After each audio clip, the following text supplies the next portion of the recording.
Bom dia, pessoal. Bom dia. Opa, legal. Bom estar aqui.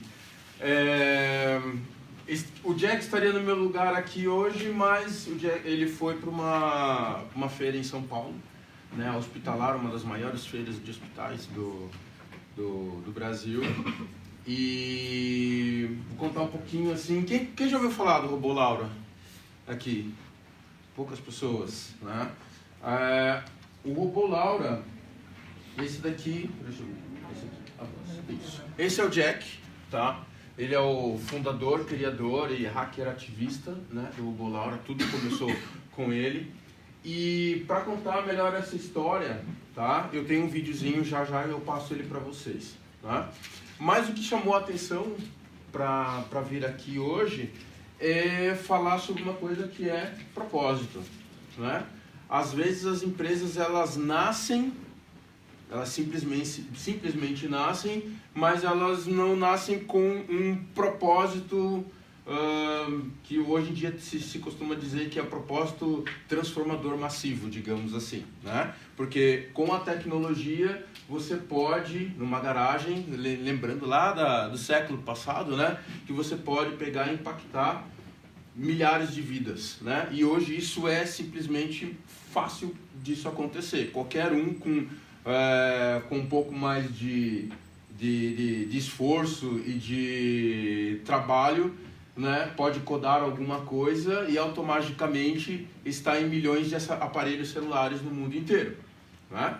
Então isso é impactar vidas, né? O que você está fazendo ali que vai impactar a vida das pessoas. E no caso da Laura, o propósito, ele nasceu primeiro. Ele nasceu de uma dor que vocês já vão entender o porquê. E é basicamente isso daqui, ó, o que o Jack sempre fala. Eu vou impactar a vida de 1 bilhão de pessoas no mundo com tecnologia de ponta, acessível e eficiente, né? Então, quando a gente fala que lá nós estamos trabalhando para impactar vidas, a gente tem até uma métrica hoje de quanto que a gente impacta a vida, quantas vidas a gente impacta diariamente. Mas eu já vou falar isso adiante. Eu vou passar um videozinho que a gente fez lá no início, né, para mostrar para o mundo o que é o robô Laura, tá?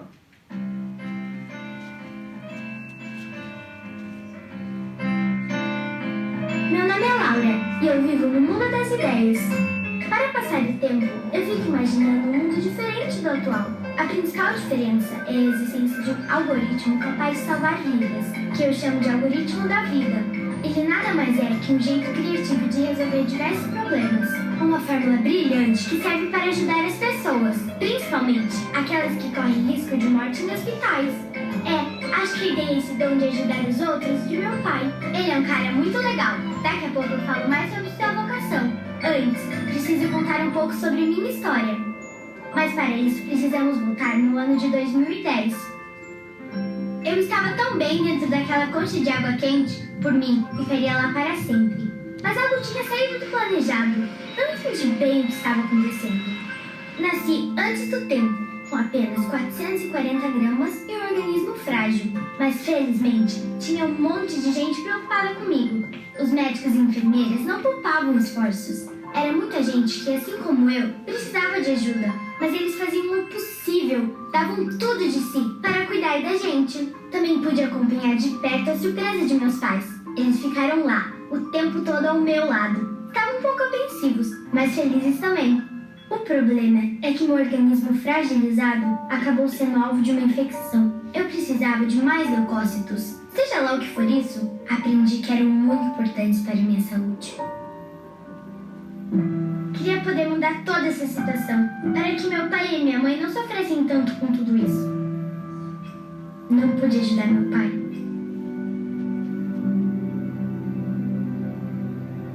Sua razão de viver a partir da nossa separação foi encontrar o tal algoritmo lá do começo, aquele que salva vidas.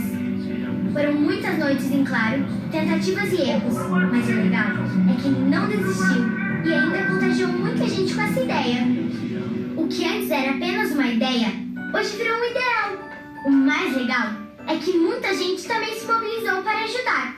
Adivinha só qual foi a inspiração para que meu pai desenvolvesse seu grande projeto? Euzinha! Esse projeto foi chamado de Robô Laura e seu objetivo é gerenciar riscos e ajudar profissionais da saúde em suas rotinas. O Robô Laura será um grande aliado no combate à sepse, uma grande ameaça no ambiente hospitalar, que nada mais é que um quadro de infecção generalizada provocado pelo excesso de atenção que o organismo dá a determinada infecção, deixando outras partes do corpo vulneráveis. O Robô Laura é meio igual aqueles filmes de ficção científica, onde a inteligência artificial convive com os humanos. Sim, o robô pensa e interage para evitar erros e consegue identificar a sepse antes que seja tarde demais. Por isso, ele pode salvar muitas vidas. Incrível, não? Eu que vi de perto quantos profissionais precisam de ajuda, sei que o robô será muito útil. Seria muito legal se todos os hospitais pudessem contar com essa ajudinha minha. Assim, quem sabe, o fim da minha história poderia ser o recomeço de muitas outras. Obrigada, pai, por não me deixar ir, por fazer de tudo para manter esse sonho vivo.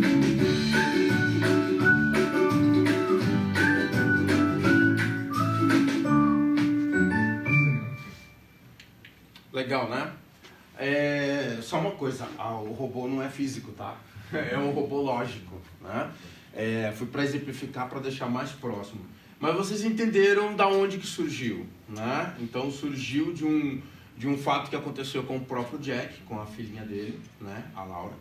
E o que ele transformou, digamos assim, o luto dele em uma força no qual ele falou o seguinte: não quero que isso aconteça com mais ninguém, certo?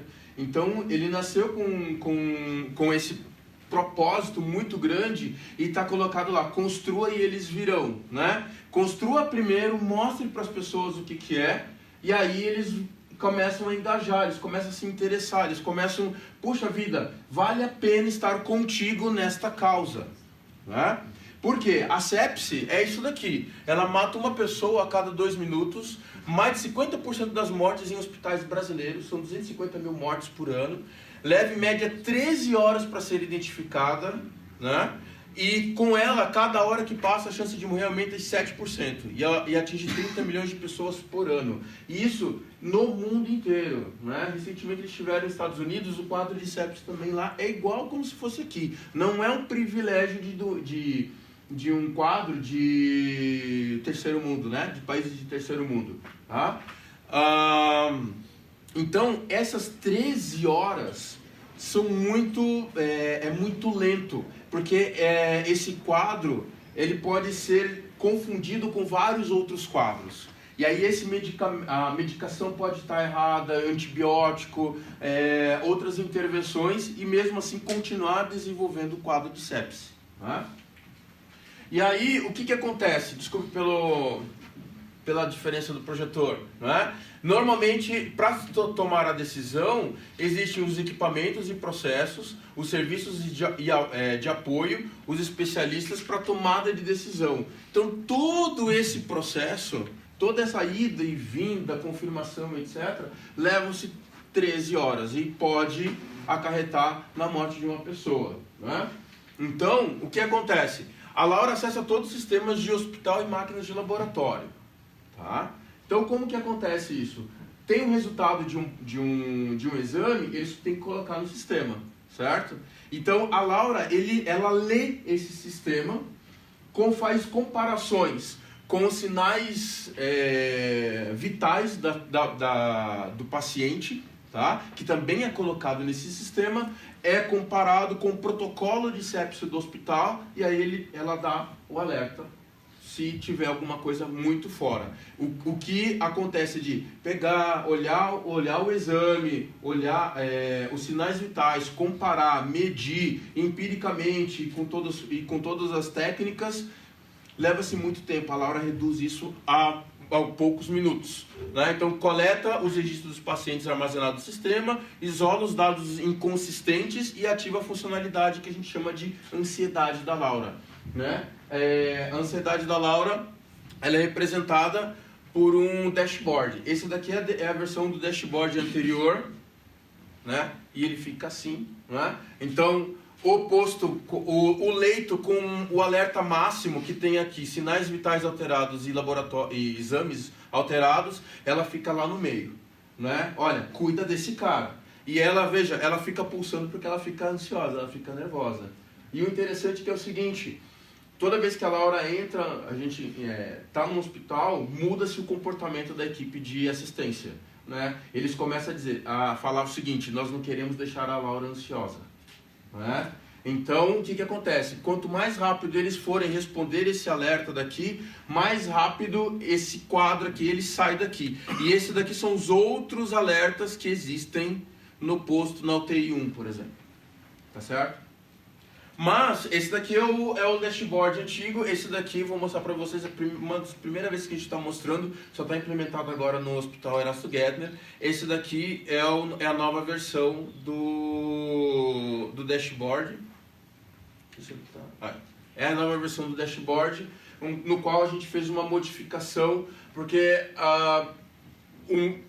uma das grandes, a gente pode dizer, né, que um produto nunca está acabado, né? Uma das grandes reclamações do pessoal era o seguinte: poxa, mas a Laura só fica alertando, aí causa que a gente chama de fadiga de alerta. Lembra aquela historinha acho que do Pedro e do Lobo? Né, que ele falava assim: o lobo tá atacando, e não era o lobo, todo mundo, a vila inteira ia lá, e aí quando o lobo realmente ia atacar, pegou o Joãozinho, porque ninguém dava bola para ele, né? Então o que nós fizemos? Nós colocamos uma área aqui de observação. Então o que vai acontecer? Tem um leito em alerta, os outros em alertas, mas se ele for observado, ou seja, foi lá um enfermeiro, olhou, viu como é que tá, atualizou as informações no sistema e a Laura leu, ele vai para a área de observação, né? Opa, ela está sendo observada, todo mundo está sabendo o que está acontecendo e tem um contador de horas aqui, de tempo aqui, ó. A próximo tempo que você tem que olhar aqui, isso aqui, ó, daqui a 2 horas você olha esse paciente de novo. Né? Esse daqui também, ó, daqui a 2 horas você olha esse paciente de novo. Então, o que vai acontecer? A equipe assistencial vai fazer de tudo para olhar todos os alertas para deixar a Laura calma, todo mundo observado, né? E aí significa que para quem está de fora também, porque ele fica bem visível esse painel, opa, eles já passaram, fizeram a ronda e está todo mundo ok, né? Diminuir a ansiedade de todo mundo, né?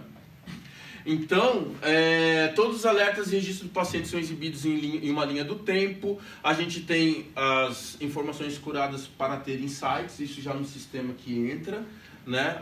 E aí o tempo de intervenção para o controle da sepse foi reduzido de 13 horas para 2 horas, né? A mortalidade reduziu de 30% para 22%, tá? E mais de 1.200.000 pacientes monitorados em 2 anos, desde que a Laura começou a funcionar, né? Então isso daí é muito legal e hoje a gente pode dizer, nós temos cientistas de dados, nós temos engenheiros de computação lá e nós chegamos no contador de vidas e hoje a Laura salva 10 vidas por dia, né?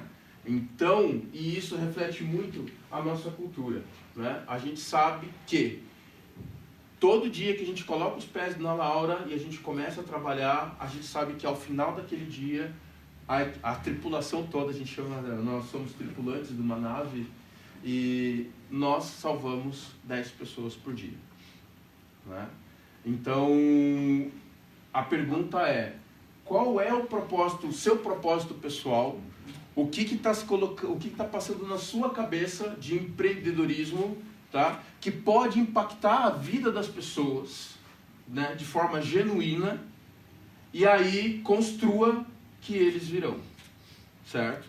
Porque assim, o propósito, anteriormente, né, no século passado, eu tenho uma grande ideia e vou ganhar muito dinheiro com isso.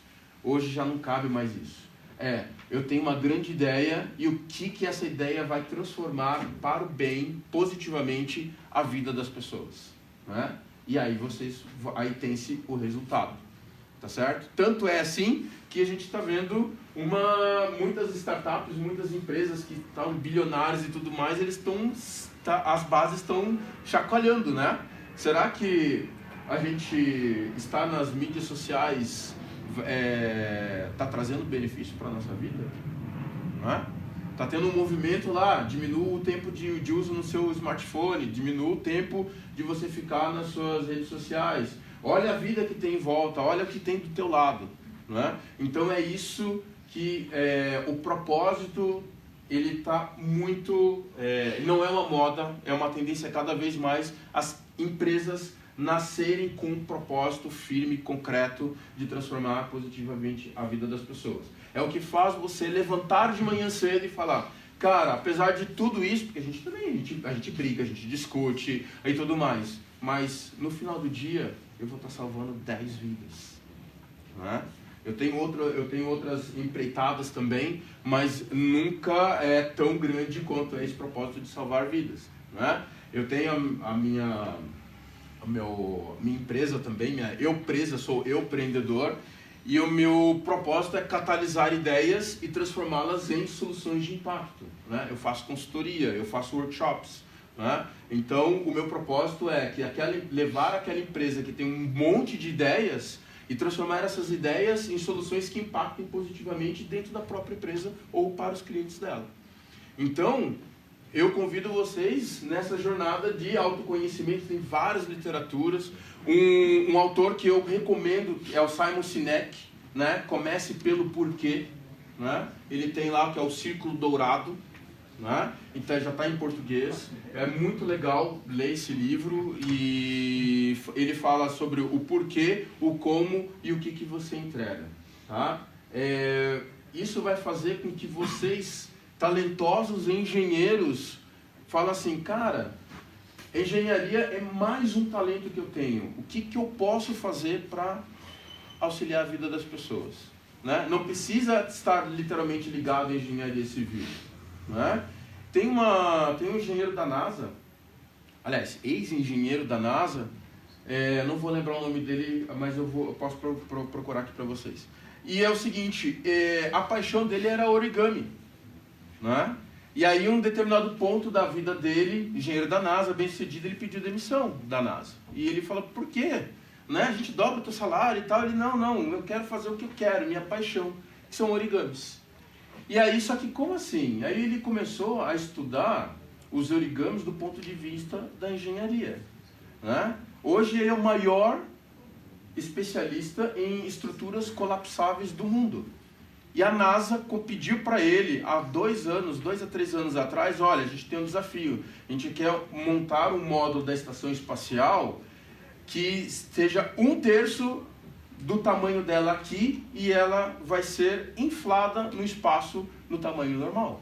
Foi televisionado isso, né? E era esse cara que foi o único cara do mundo capaz de fazer isso. É uma estrutura achatada, digamos. Ela é assim e aí ela expandiu para 2/3 a mais para ser o módulo na estação espacial. E só aconteceu isso pela paixão dele por origami. Se ele continuasse sendo o engenheiro que ele seria, isso nunca teria acontecido. Né? Então, a nossa cultura é basicamente isso daqui. A gente busca profissionais de todas as áreas. Tá? Nós temos enfermeiras no nosso Customer Service. Nós temos uma doutora enfermeira que ela é a nossa mentora. Né? Um dos sócios da Laura, ele é médico. Né? Nós temos um médico que ele é programador. Tá? Então nós procuramos todas as áreas, a gente quer entender, a gente quer empoderar o seu talento, os talentos. Né? Eu sou designer, falei assim, poxa, uma empresa de tecnologia, né? Eu me descobri fazendo coisas que eu não imaginava fazer. Né? Então, valorize um trabalho em equipe, a gente discute pra caramba, é tudo bem discutido e fala e vai e volta. Aprendizado contínuo. A gente para muito para estudar, olha, estou estudando tal coisa, às vezes a gente passa meio sprint, ou até um sprint inteiro só estudando, né, dependendo do caso, que seja apaixonados por inovação, a gente, olha, sempre tragam ideias inovadoras, trabalham com esse propósito, então o propósito pessoal tem que estar alinhado com o propósito da Laura, senão não dá certo, né? E nesse sentido, gente, a Laura, nós queremos enriquecer a saúde no Brasil e no mundo. Nós não queremos ficar ricos com a saúde, certo? Então, mas para tudo isso, para isso existe um custo. E o custo, ele fica marginal na saúde. Nós temos outras empreitadas com outras empresas, por exemplo, a gente atende a Nissan, né? A gente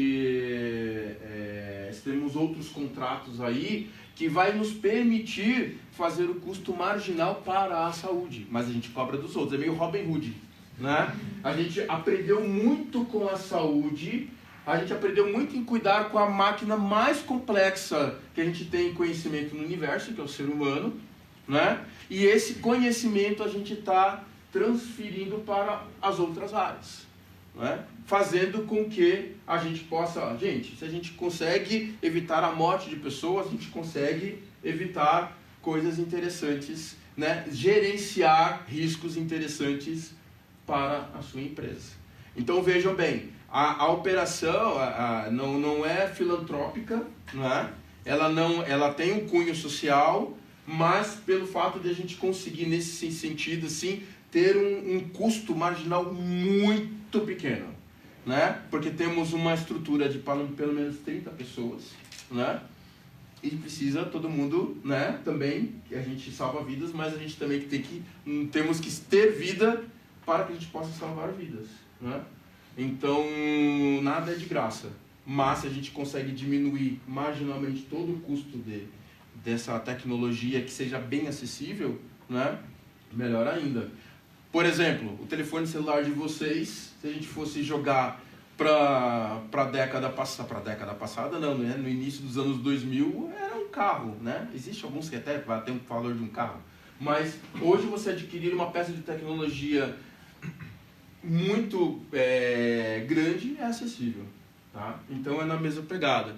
Então quem tem ênfase em entregar o melhor resultado diariamente, todo dia a gente olha, eu vou fazer isso, eu vou entregar, eu vou fazer isso, eu vou entregar.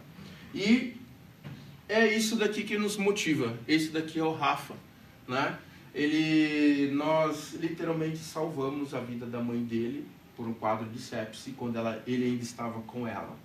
E aí logo depois ele veio a nascer. Então é isso que nos motiva todo dia a fazer o que a gente faz, né? Então o meu chamado é: bora salvar juntos? Bora salvar vidas? Né? Bora salvar mais vidas? Né? Esse é o recado que eu tenho para passar para vocês. Valeu!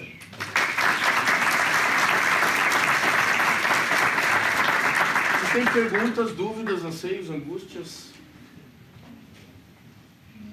aproveita, gente. Eu tenho uma pergunta. Uhum. Você falou que como é que funciona ali? Tem uma enfermeira que ela vai lá, acompanha o paciente e passa os dados para o sistema, né? Isso. Que dados são esses que ela passa? Por exemplo, são dados como respiração, batimentos cardíacos, temperatura, né? Então, quando a enfermeira passa em cada leito, ela tem um aparelho que ela pega e faz a medição de todos esses parâmetros, que são de sinais vitais, que a gente chama, né? E aí ela coloca no sistema do hospital, tá? No sistema do hospital. E aí a Laura, ela lê esse dado, e se ele teve exame que foi pedido, ele compara com o resultado do exame, e aí ele pode alertar ou não.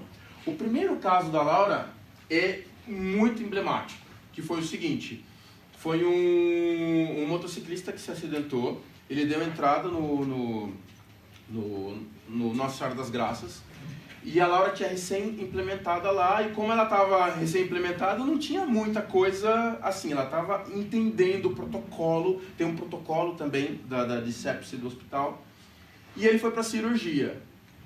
E aí o que aconteceu? Antes da cirurgia, pede-se um monte de exames, e também faz coleta de sinal vital.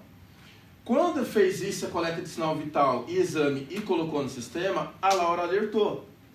Só que ela alertou, mas ele ainda não tinha dado entrada praticamente no hospital. Ele foi meio que direto para fazer isso, para a cirurgia.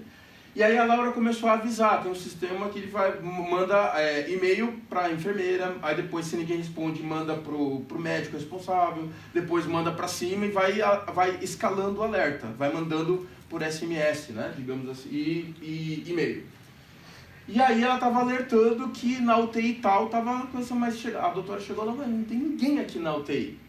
E nisso daí, quando a doutora recebeu, o paciente tinha saído do centro cirúrgico e estava sendo encaminhado para essa UTI. Então a Laura alertou antes mesmo dele chegar na UTI que ele estava em quadro de sepse. E quando ele chegou, eles fizeram todos os procedimentos, ele estava com quadro de sepse desde a cirurgia. Né? E ele teria morrido se ele não tivesse dado esse alerta. Foi muito interessante, porque antes mesmo de todo mundo, ela deu um quadro de alerta. Então, validou o conceito. Eu perguntei isso por quê? Porque, assim, eu acho que seria interessante que tivesse, por exemplo, alguma forma de medição mais automática e a passagem automática dos dados. Porque, por exemplo, eu comprei, estou dando um exemplo, porque eu comprei esses dias um reloginho no site da China, né? Sim, sim. E ele faz justamente, ele mede pressão, ele mede diversas coisas. Uhum. Não sei assim, por exemplo, eu não cheguei a fazer uma calibração para saber se está exatamente certo ou não, né? Qual é a precisão daquilo, né? Sim. Mas se essa medição fosse mais automática, ela poderia acontecer em um tempo mais curto. Sim. E você poderia ter, inclusive, por exemplo, uma curva para você avaliar qual é o desenvolvimento daquele paciente. Exato. Então, de tempos em tempos que a enfermeira mede, nesse tempo podia ter já uma informação muito... Você poderia até avaliar, né, o desenvolvimento nesse tempo todo e não só nos tempos que foram medidos. Sim, né? sim. Isso vai ser uma escala, uma evolução natural, né? Não posso dizer mais nada além disso. Segredo. Né? Mas está se caminhando para melhoria da coleta de dados, com certeza, com certeza. Porque assim, para que isso aconteça para o consumidor é uma coisa. Você comprou da China, por exemplo, né? O Apple Watch, por exemplo, o recurso de eletrocardiograma ainda não está liberado aqui no Brasil, porque ele precisa passar pela Anvisa, né? Então, assim, mesmo quem que comprou lá nos Estados Unidos e mede e tudo mais, entre aspas, a gente, é o FDA, beleza, mas ele precisa ser, como é que diz o nome? Homologado pela Anvisa aqui no Brasil. Então, qualquer aparelho que se faça medição tenha medicina, ele tem que passar por essa homologação e às vezes essa homologação é mais lenta, né? Então, por exemplo, você falou que tem que calibrar, realmente, você tem que pegar e fazer isso, calibração. O chinês é diferente do brasileiro, né? Tem todas essas nuances assim que levam-se um pouco de tempo para isso, daí para estar efetivamente dentro do hospital. Por isso que pode falar, poxa, tem tanta tecnologia, mas por que não chega no hospital? Por causa de homologação e por causa de custo. O custo tem que ser marginal, não adianta eu ter... Quanto você pagou? Acho que R$25 por paciente? Sim, é bastante. Aí multiplique por leitos. É gigantescamente... É inviável. Então a gente também tem que se trabalhar em custos o mínimo possível, juntamente com calibração e tudo mais. E aí? Diga. Eu assisti o TEDx e nele o Jack fala que o primeiro hospital que teve a coragem tal, de aceitar isso daí foi o Nossa Senhora das Graças. Isso. A minha pergunta é se hoje, faz um tempo já que saiu esse vídeo, né? Se hoje é mais fácil, vocês chegam no hospital, o hospital já aceita, e se vocês conseguiram mapear quais as razões para ter essa resistência, mesmo tendo uma ideia com um propósito tão forte. Hoje já não tem tanta resistência assim, tá? Agora, o nosso entre aspas, o nosso maior empecilho agora é técnico, é escala. Porque a nossa escala é exponencial, né? A gente começou com 1, depois foi com 3, depois com 5, daqui a pouco com um plug só a gente vai estar em 15, certo? Então, essa escala exponencial, a gente tem toda uma infraestrutura que precisa suportar isso daí. Então, hoje em dia, agora é mais uma questão de infraestrutura, porque tem que ter, são dados trafegando a todo momento, porque ela precisa fazer isso daí, confiabilidade de dados, privacidade, né? Para que tenha isso. Então, assim, tem muita coisa no horizonte legal, mas basicamente a gente tem que escalar de acordo com a estrutura, porque a nossa escala é exponencial. Ela não fala assim, eu vou plugar e tudo mais. Por exemplo, se a gente plugar em um grupo hospitalar, eu não estou plugando em um hospital, eu estou automaticamente plugando em 15, em uma única conexão. Então, tem que suportar tudo isso. Tá? Mais alguma coisa? Não mesmo? Diga. O pagamento de vocês, como é que funciona daí? É o hospital que compra essa licença? Assim? Basicamente sim. Né? Então, por esse custo bem baixo, aí ele faz essa manutenção. Né? Porque a Laura, ela tá 24 horas por dia, 7 dias por semana, tá rodando. Né? Então, ela precisa rodar. As informações que a Laura pega, ela pega do sistema do hospital, e como que vocês lidam com a variabilidade dos sistemas de hospitais? Ou é sempre o mesmo? Na realidade, são dois sistemas, é o TASI ou o MV. A maioria dos hospitais são só esses dois? Só esses dois. Tá? Então, a gente está preparado para esses dois. Né? Se tiver algum outro, ele é um player muito pequeno do mercado e a gente, assim, por questão de escala, customizar é complicado. Né? Mas basicamente 99%, 98% é ou MV ou TASI. E a gente conecta com os dois. Né? Bom, pessoal, eu espero ter ajudado, né? Eu espero ter colocado uma minhoca na cabeça de vocês, no sentido de que, se vocês têm uma ideia que vale a pena seguir em frente, né? Verifiquem qual é o impacto que ela tem e que faz com que vocês levantem todo dia e todos os perrengues, vale a pena eu construir para mostrar para todo mundo para que apareça. Tá certo?